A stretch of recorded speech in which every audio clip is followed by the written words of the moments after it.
Hey there, Mark Brown. Last week we talked about Toastmasters. We talked about NSA, the National Speakers Association.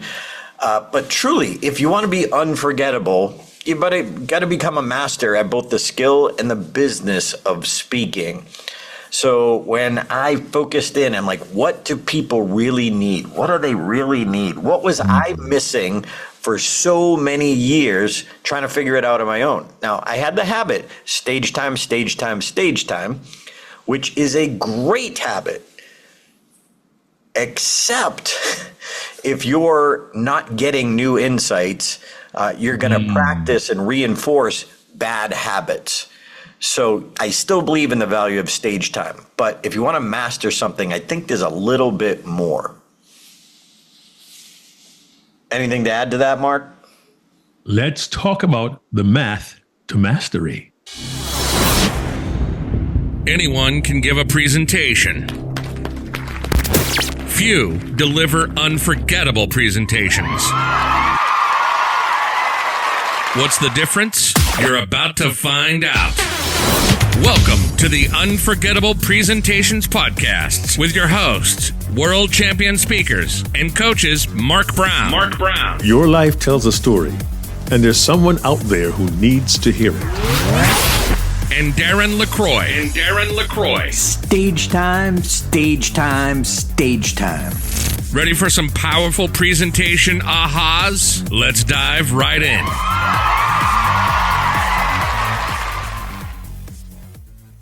All right, Mark, mastery. What does it take to master anything? My thoughts automatically go to Mr. Miyagi, the Karate Kid mentor, Mr. Miyagi, wax on, wax off. And here's the funny part about that. Daniel's son, didn't understand it. Didn't make sense to him. Well, if you're trying to grow, that's part of the process. You've got to try new things. You've got to get a new perspective. Mark, what's your thoughts to mastery? Well, you mentioned, I want to keep with the metaphor of the Karate Kid. Daniel's son found himself in the company under the tutelage and the guidance of a master. And to master something requires the years you put in, the work you put in, the effort you put in, the mistakes you make, and eventually get into a place where you can master it. And it's difficult to become a master all on your own when you're beginning from scratch. And sometimes there are individuals who figure, I can do a self-taught thing. We're in a DIY world, do it yourself, right? We want to do it, DIY it and find our way. And eventually we get to a place where we get pretty good. But there has to be a simpler process. I think it's worth our while to have a talk today, a conversation about a process that can help us become not only better, but become masters at our craft and at our skills. Yeah, I think the starting point is making the decision, deciding, like, I'm going to do this. And we talked a little bit about this last week when it's a dream, isn't something you wish for, it's something you work for. Yeah. Well, you can wish people would call you and book you for speaking, but what are you actually doing to become a master that when they see you on stage, they've got to have you? And it starts with that decision that I'm not going to live like this anymore. I'm not going to live at this level anymore. So the way I have the math to mastery, I define it as effort. So you got to make the decision that you're willing to put in the effort and go beyond where you are now. Get to that next level. So effort is the beginning point. Until effort, you're just dipping your toe in the water. Until you make the decision that I am going to do this, enough is enough. We've got to have that enough is enough moment. And when I look at my life, it's when I have those enough is enough moments that's when things change. But I think differently and I act differently because I made the decision. So if you're wanting to be unforgettable, well, it's good to have the want. But when you decide I'm going to be unforgettable, now you're going to break through some barriers. You're going to demystify some of those myths or those false beliefs that you have. Maybe it's insecurity about you and your life and your value. Maybe it's techniques or that you've never heard of. I never heard of world-class techniques like you taught me, Mark, when just in storytelling. I told a story. I didn't realize it was past tense versus current, bringing the audience to the moment. That was boom. That was something I would have never figured out on my own. But effort, decide. What else on effort, Mark? Well, we need to be cautious here because some people think, well, if I put in massive effort, it's finally going to come through. And sometimes the effort we put in, we work at it, might not be the best effort we put in. Some people say, well, look, I'm going to be all in. Whatever I do, I'm going to do all in. But if we're not very clear on where to focus our effort, that could be a problem. However, the idea is, I believe I can do it. Okay, I decide to do it. I got to commit to it. So if we say, I'm going to put all effort, I'm going to commit to putting the effort, but I have to make sure I'm putting the effort in the right practices, the right processes, the right focus, the right attention, the right emphasis. Sadly, some people want to find the quickest and the easiest and the shortcut way to do things. And I understand that. I remember I was playing football in Jamaica, well, soccer to some North Americans, and we had to do laps around the football fields. And there's always some guys who would cut the corner by the corner flags. Yeah, we would do the long side, cut, and cutting corners, you're really shortchanging yourself. You may think you get where you're going more quickly, but by not putting the right amount of effort in, trying to cut corners, you're really shortchanging yourself. When we cut corners, we reduce our level of fitness as an athlete. If we reduce the effort we put in, we reduce our effectiveness as presenters, we reduce the power of our message, we reduce the impact on our audience, and we reduce the influence that we can have if we put the right effort in. So I think we can agree, we must decide, but we must also commit to putting in the effort. But where do we put all that effort, Darren? Yeah, if you've heard me say stage time, I was all in for the effort when I made that initial decision.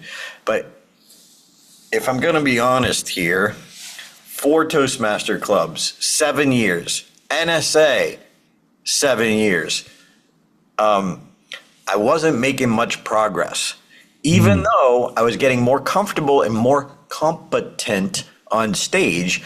If you know me and my style, I'm very animated. So I became more confident, more animated, but I wasn't saying anything. So it was like watching a train wreck. So I became more intriguing. However, people didn't leave changed. They didn't leave inspired. They left like, oh, wow, he's comfortable or he's confident. Maybe some thought I was a good speaker, but unless they are thinking about themselves, you're just not the speaker you could be.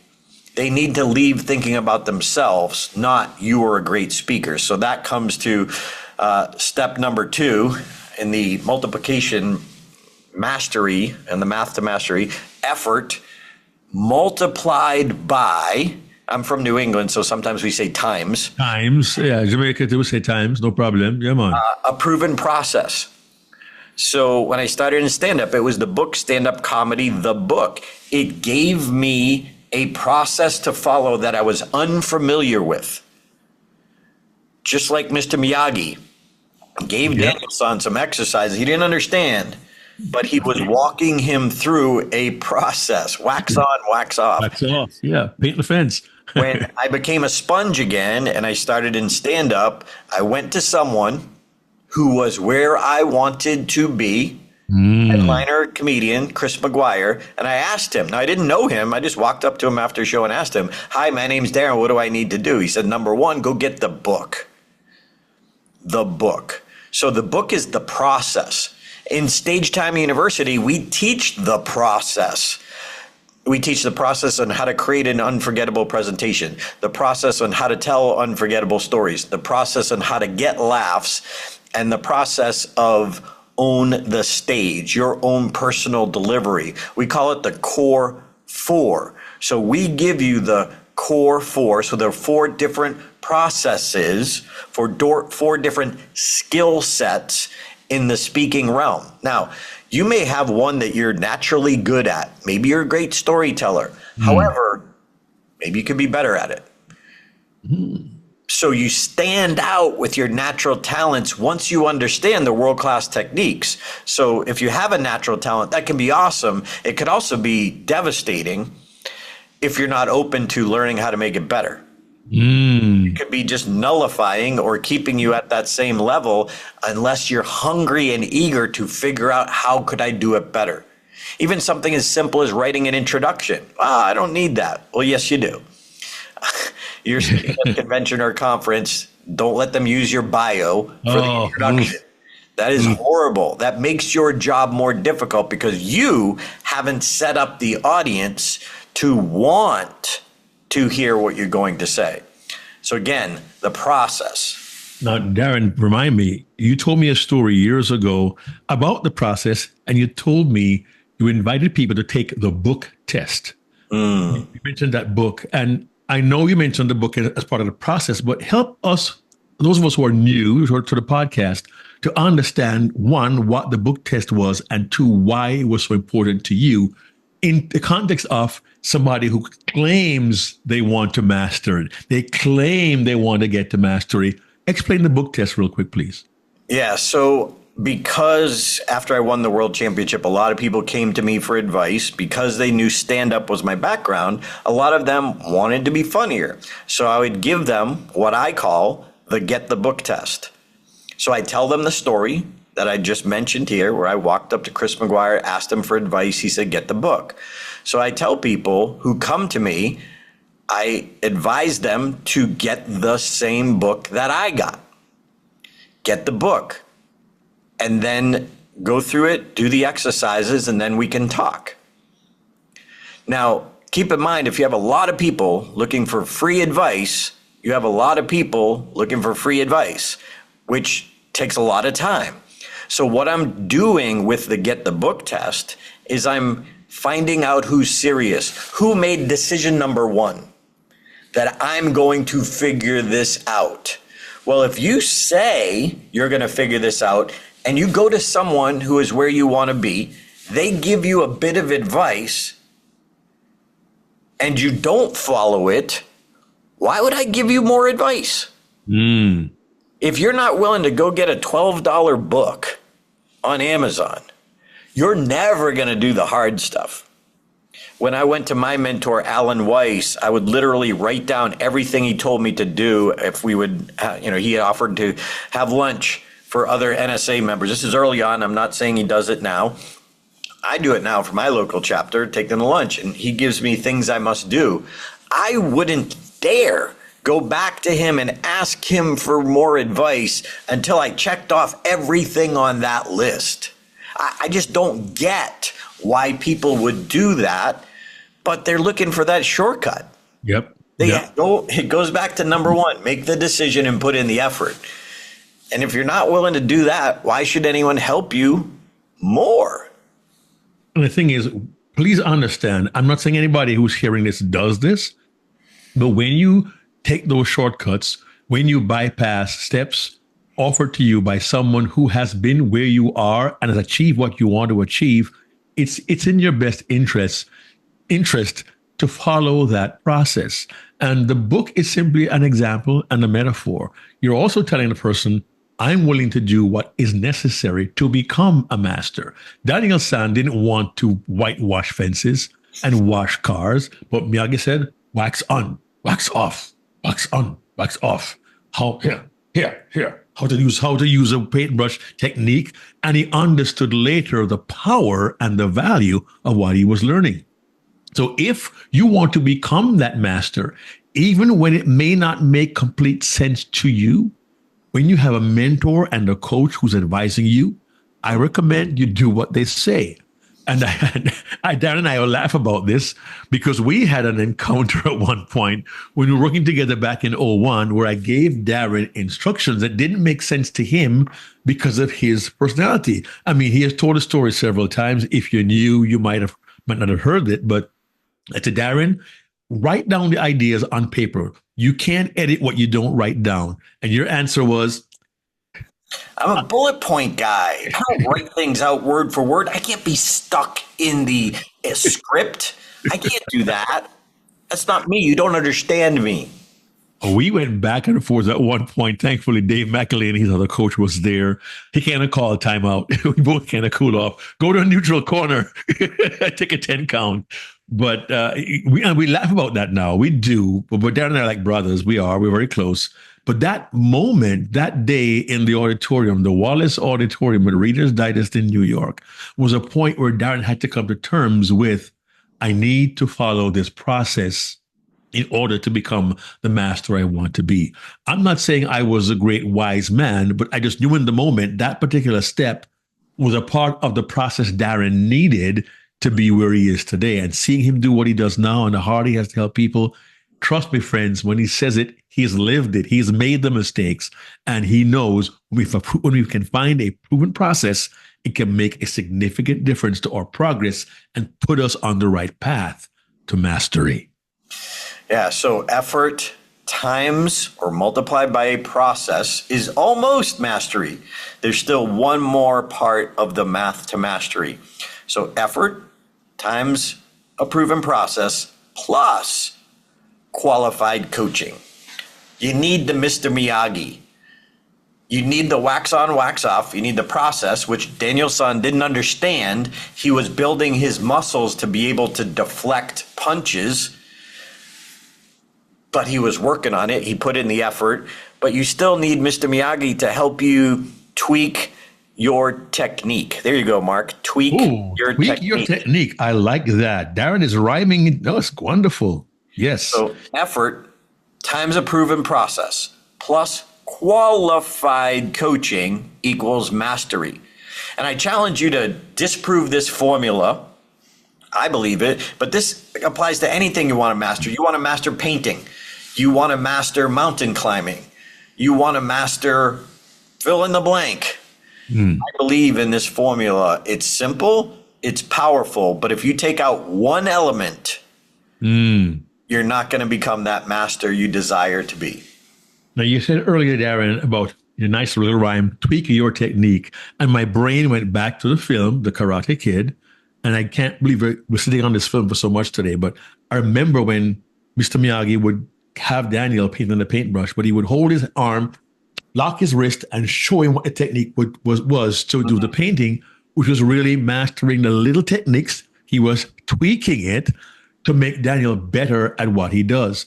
In the world of speaking, you mentioned earlier, Darren, how you were able to tweak techniques, convert narration to dialogue, go from past tense to present tense, bring the audience in the moment. You're still telling the story, but you were tweaking your technique to make it more effective.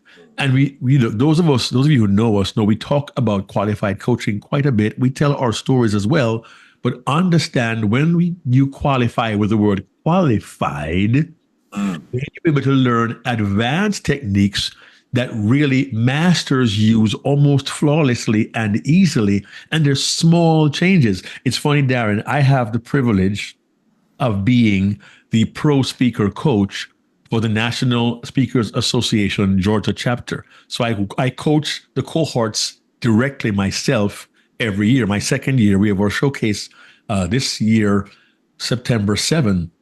And I do a little, 10-minute talk before our boot camp sessions.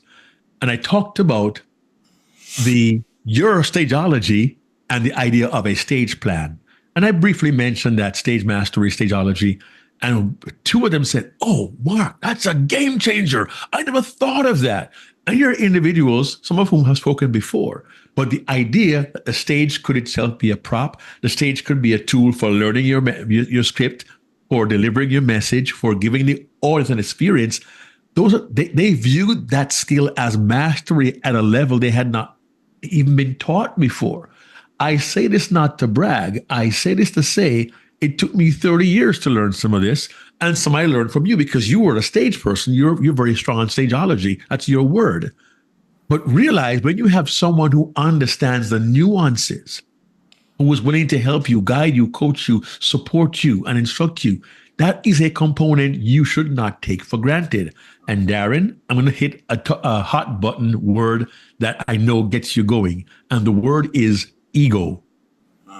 Sometimes we are good and we know we're good and we figure, I don't need a whole lot of help. Maybe a tweak here or there, but I've got this. I wonder if you ever said that to yourself, Darren, as well. Well, that's when I owned the Subway shop. That was my biggest problem. I was right out of business school, 4 years of business school. Then I invested in the Subway franchise. Here's the metaphor. I invested in a process, and then my ego thought I knew better. I'm right out of business school. Now, there's 5,000 Subway stores at that time doing it a certain way, following a certain process. And so, just like you said, Mark, I tried to cut some corners and save a few bucks, and I didn't follow the process. I didn't commit to the process. Well, about a year and a half later, I had to sell the business at a loss. And by the way, I don't blame Subway. They did some things that I thought made things more challenging. They opened another store just down the road from me. But bottom line is my responsibility. I invested in the system, and then I chose not to follow it. So that's why when I started stand-up, in Subway, I thought I knew better. In stand-up, I knew I didn't know. So I was smart enough to have that understanding that I was clueless, which made me a sponge, which made me open and hungry and eager until 2001, when my ego was creeping back in and I thought I knew better. And you gave me a process and my ego was in the way to not follow it. So I needed the humility or the humbleness that you, in your humility, gently, kindly, and lovingly, Darren, we have some work to do. What? Anyway. You've said that several times, and I know we kind of chuckle and laugh about that. But this last piece about qualified coaching, we have done podcasts about coaching before. We have kind of hammered the idea of qualified. And I know we have people who we like, and there are those who may like us.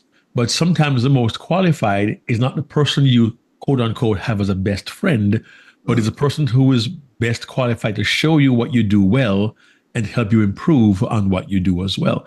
And that it kind of goes back to our podcast, Darren, about the NSA and Toastmasters, where you may find people who are really qualified to help you in these organizations. And if you want to master anything outside speaking, photography for argument's sake, you'll find someone who knows how to handle wear on a camera, who can give you guidance and direction. And it makes a significant difference. Will you grow with effort? Yes. Will you grow with effort and a process? Most definitely. But will you grow exponentially with the effort, the process, and qualified coaching? I tell you what, for me, I did. In my speaking journey, I began in Toastmasters in 1994, over 30 years ago. And I did not know what I was doing. Went to my first meeting in 92, became a member in 93. As in a contest 94, went to the World Championships, kind of by happenstance, believe it or not. Did not know what I was doing. And everything changed in 1 year under the tutelage of a great coach, a qualified coach. The speaker I was in 94 summer was significantly inferior to the speaker I became in 95 summer with David Brooks' guidance and help. But that was almost 30 years ago. I continued to grow and improve. I have mentors like Willie Jolly, like Patricia Fripp. If you don't know who they are, ask Siri, Google them. These are legends in the speaking business. People like Mike Rayburn. These are experts who I can go to and say, listen, I need help here. Can you help me? Even though I am a qualified coach myself, guess what? Even coaches have coaches. Even therapists have therapists, and even the pros who are the best at what they do have coaches as well. So we encourage you. You want to be a master? Yes. Decide. Put the effort in. Yes. Find a proven process, not just a process, because some processes aren't that well proven, a proven process from an expert, and then get qualified coaching and put you squarely on the path to mastery. And that math does add up. And I'm going to flip things around for you listening to this as a presenter. What does your audience need from you? Well, they need enough inspiration or a great story to get them to commit to changing what they do and how they do it. If it wasn't for that, they're not going to do anything else. So number one, we've got to inspire them to make the decision to basically go all in for whatever your subject is. They need a process to follow. Now, in your 1 hour keynote, you might not be able to give them the whole process, but you got to at least give them step one of what they could do, and maybe your book, maybe a course, maybe something as a follow-up to give the rest of the process. And then do you offer coaching or consulting that if people do want to get your help, that you have a way in your revenue model to be able to deliver that? Because if people like you, they like your process, they're not going to need, also going to need your, they're going to need your guidance to stay on track, to get back on track, to notice when they stray a little, just like Daniel's son, to keep the metaphor going. And I believe in this so much. This is how I designed Stage Time University.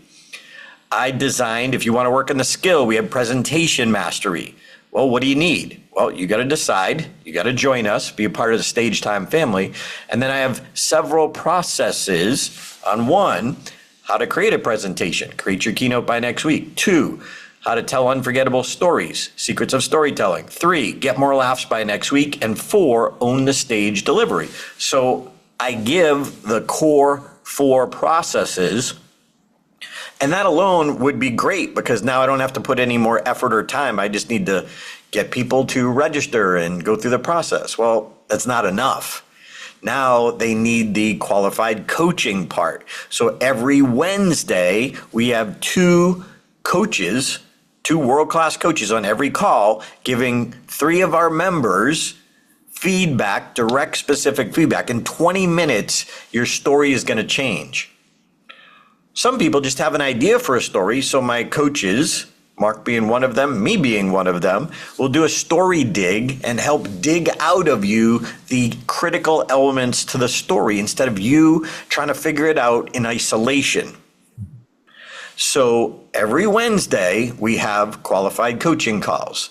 Now, on the business side, I packaged my business processes, how to get paid to speak by next week, how to say what, how to figure out where your value lies. So I have several business processes. And then twice a month, we have business mentoring calls where you can ask Ford Sakes and me a question. We can look at your website, your LinkedIn profile, your demo reel, your one sheet. You can get feedback on that. It follows exactly what I'm talking about here. I believe in this so much. That's how I designed Stage Time. So if you'd like to work on your skills or your business or both, go to stagetimeuniversity.com. On the website, if you look at it and you're not quite sure, there's a couple of 59-minute free trainings that you can go through, one by Mark and me on unforgettable presentations, one by Ford and me on get paid to speak training. So we give you a taste of it to help you decide. Maybe we're not for you, but find those proven process and the qualified coaching to get the right people to help you get where you want to go. We can't be masters alone. Mark, final thoughts? Yeah, my final thought is this. I hope you caught the brilliance of what Darren just said. As a presenter, you too can provide mastery or the path to mastery by inspiring your audience members to put effort in, to give them your process that worked for you. Again, you can't do all in 45 minutes, but at least you can lead them to your own qualified coaching, a cohort or a program you're involved in, and they can become masters as a result of you following your own process of going through the effort, finding the process and mastering it. And that's what we do here at Stage Time. Look, our goal is simple. We would like everyone who hears our podcast to become good? No. To become great? Well, not really. Our goal is to help you to be unforgettable. Everything we do is centered around helping you to master the craft and become unforgettable. We'd love for you to join us, but don't forget the math. Decide first, make the effort, find the process, apply it, use it, and align yourself with those who are qualified to help you to achieve your goal. That's how you become unforgettable. See you next week. Hey there, this is Darren LaCroix. Thanks for checking out this podcast episode on YouTube. If you want all of them, not every one is on YouTube, check out your favorite podcast platform so you don't miss an episode. Keep being a sponge so you can be unforgettable. Check out StagetimeUniversity.com, where good presenters become unforgettable.